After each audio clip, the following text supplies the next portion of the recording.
వనపర్తి జిల్లాలో వడ్లు సకాలంలో కొనుగోలు చేయకపోవడంతో వరి ధాన్యం ఇంకా కల్లాల్లోనే ఉంది. అకాల వర్షంతో వరి ధాన్యం తడిసి ముద్దవుతోంది. ప్రభుత్వం ధాన్యాన్ని సకాలంలో కొనుగోలు చేయకపోగా కవర్లు కూడా అందించడం లేదని అన్నదాతలు ఆవేదన వ్యక్తం చేస్తున్నారు. ప్రభుత్వ నిర్లక్ష్యంతో వడ్లు తడిసి ముద్దయ్యాయని రైతులు గోడు వెళ్లబోసుకుంటున్నారు. పెబ్బేరు పట్టణంలోని చెమిళ్లల్లో కల్లాల్లో తడిసిన వరి ధాన్యాన్ని బీఆర్ఎస్ మండల అధ్యక్షుడు వనం రాములు ఆధ్వర్యంలో బీఆర్ఎస్ నేతలు పరిశీలించారు. ప్రభుత్వ నిర్లక్ష్య వైఖరికి వ్యతిరేకంగా బీఆర్ఎస్ నేతలు చెలిమిల్ల చౌరస్తాలో ధర్నాకు దిగారు. వెంటనే ధాన్యం కొనుగోలు జరపాలని డిమాండ్ చేశారు.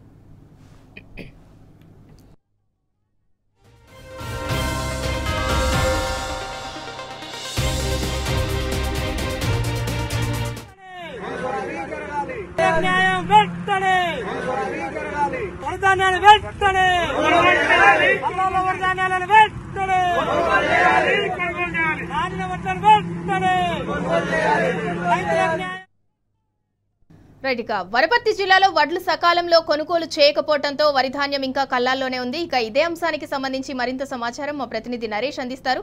నరేష్, వనపర్తి జిల్లాలో వడ్లు సకాలంలో కొనుగోలు చేయట్లేదని రైతులతో పాటు బీఆర్ఎస్ నాయకులు కూడా అక్కడ ధర్నా చేస్తున్నారు. దానికి సంబంధించి పూర్తి డీటెయిల్స్ ఏంటి? ఇందూరా, వనపర్తి జిల్లాలో వడ్ల కొనుగోలులో ఇంకా ఆలస్యం కొనసాగుతూనే ఉంది. కాంగ్రెస్ ప్రభుత్వం నిర్లక్ష్యము స్పష్టంగా కనిపిస్తుంది. అడుగడుగున రైతులు ఇంకా వడ్ల కొనుగోలు చేయాలంటూ రోడ్డెక్కాల్సినటువంటి పరిస్థితులు నెలకొన్నాయి. నిత్యం వనపర్తి జిల్లాలో ఎక్కడో చోట రైతులు ధాన్యం కొనుగోలు చేయాలని చెప్పి రోడ్లెక్కుతున్నటువంటి పరిస్థితి ఉంది. వారు ఆందోళన చేస్తున్నారు. ధాన్యం కళ్ళల్లో ఉన్నటువంటి ధాన్యం అకాల వర్షాలకు తడిసి మొలకెత్తున్నటువంటి రైతులు కూడా గత 15 రోజుల నుంచి కొనుగోలు చేయకపోవడంతో ధాన్యం అంతా కూడా ముద్దైనటువంటి ధాన్యం మొలకెత్తి అటు కన్నెత్తి కూడా చూడట్లేదు. కొనుగోలు చేయకుండా రైతులను ఇబ్బంది పెడుతున్నారు. రోజులబడి రైతులు దాని కొనుగోలు ఎదురు చూస్తున్నారు. అక్కడ జిల్లాలో శనివారం రోజు వారం రోజులు మంత్రి జూపల్లి సమీక్ష చేశారు. కొనుగోలులో వేగం పెంచాలి, కొనుగోలులో సంబంధించి రైతులకు ఎటువంటి ఇబ్బంది లేకుండా చూడాలంటూ సమీక్షా సమావేశం నిర్వహించారు. అయినప్పటికీ కూడా వనపర్తి జిల్లాలో పరిస్థితులు మారలేదు. ఇంకా కూడా ప్రభుత్వ నిర్లక్ష్యం స్పష్టంగా కనిపిస్తుంది. ఎక్కడ ధాన్యం అక్కడే కళ్ళాల్లో నిలిచిపోయింది. ఓవైపు కొనుగోలు చేయకుండా మరోవైపు కొనుగోలు చేసినటువంటి ధాన్యాన్ని మిల్లులకు తరలించకుండా రైతులు ప్రభుత్వం ఇబ్బంది పెడుతూ వస్తుంది. రోజుల తరబడి కూడా రైతులు కళ్ళాల వద్దే ఉండాల్సినటువంటి పరిస్థితి ఉంది. ఈ మంత్రి చుప్పల్లి రివ్యూ చేసిన తర్వాత కూడా ఇప్పటికే 2-3 చోట్ల రైతులు ధర్నా చేస్తున్నటువంటి పరిస్థితి ఉంది. లారీకి సంబంధించి లారీలు ధాన్యాన్ని తరలించేటటువంటి లారీలకు సంబంధించి టెండర్ దక్కించుకున్నటువంటి వారంతా కూడా కాంగ్రెస్ పార్టీకి చెందినటువంటి వారు అనేటువంటి విమర్శలు ఉన్నాయి. వారు పూర్తి స్థాయిలో లారీలను ఏర్పాటు చేయకపోవడం వల్ల కొనుగోలు చేసినటువంటి ధాన్యాన్ని మిల్లులకు తరలించేటటువంటి పరిస్థితులు, లారీల కొరత తీవ్రంగా వేధిస్తుంది, హమాలీల కొరత వేధిస్తుంది. మరోవైపు కొనుగోలు కేంద్రం వద్ద కుప్పలుగా పోసినటువంటి వడ్లు కొనుగోలు చేయాలంటూ రోజుల తరబడి రైతులు అధికారుల చుట్టూ తిరుగుతున్నప్పటికీ కూడా పరిస్థితుల్లో ఎటువంటి మార్పు లేదు. కాంగ్రెస్ ప్రభుత్వము ఈ వడ్ల కొనుగోలు విషయంలో రైతులను అరిగోస పెడుతుంది. పూర్తిగా ప్రభుత్వం విఫలమైందని చెప్పుకోవచ్చు.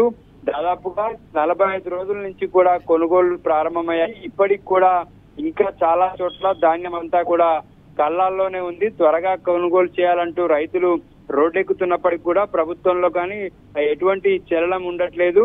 కానీ రైతులు మాత్రం తీవ్రంగా నష్టపోతున్నారు. మొలకెత్తినటువంటి ధాన్యం కావచ్చు, మిల్లర్ల తరుగు తీయడం కావచ్చు, ఇలా రైతు ఈ యాసంగి సీజన్ లో పంట పండించినటువంటి ఆనందమే లేకుండా పోయింది.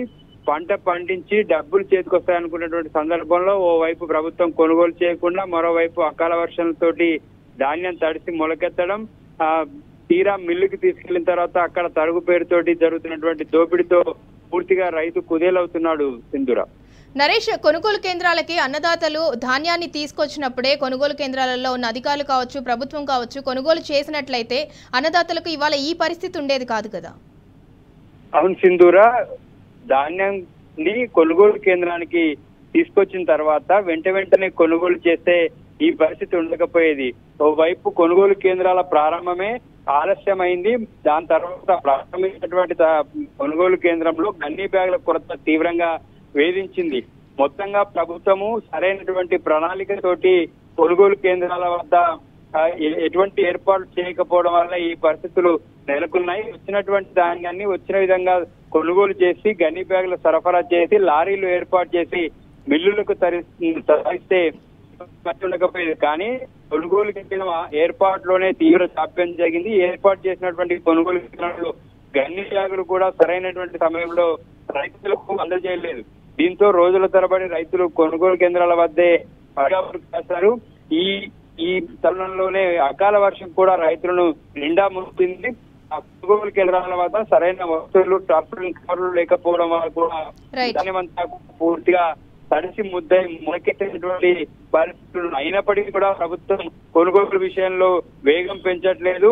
హమ్మాలీల కొరత కావచ్చు, లారీల కొరత తీర్చి రైతుల ధాన్యాన్ని త్వరగా మిల్లులకు తరలిస్తే ఇటువంటి పరిస్థితులు ఉండకపోయేది. ఇంకా మంత్రి సమీక్ష తర్వాత కూడా రైతులు రోడ్డెక్కుతున్నారంటే ప్రభుత్వ నిర్లక్ష్యం ఏ విధంగా ఉందో ఇటువంటి ఘటనలు చెప్పవచ్చు.